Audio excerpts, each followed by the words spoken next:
चार गोड दादा शब्द मला या घरातला माझा हिस्सा पाहिजे. ये बस. मी एवढं महत्वाचं बोलायला लागलोय, विषय बदलू नकोस ना तू. मुद्द्याचं बोल. बरोबर. किती हिस्सा पाहिजे तुला?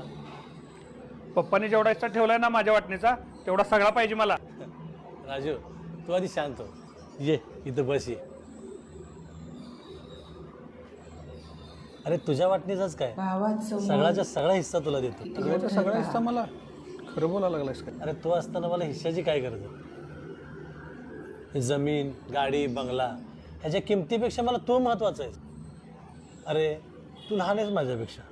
लोक काय कानच भरत असतात, ती घरात ओढायचं कामच करतात. पण त्यांच्या बोलण्यात येऊन तू जर उद्या माझ्यापासून लांब गेलास तर ही प्रॉपर्टी विकून सुद्धा मला तू मिळणार नाही.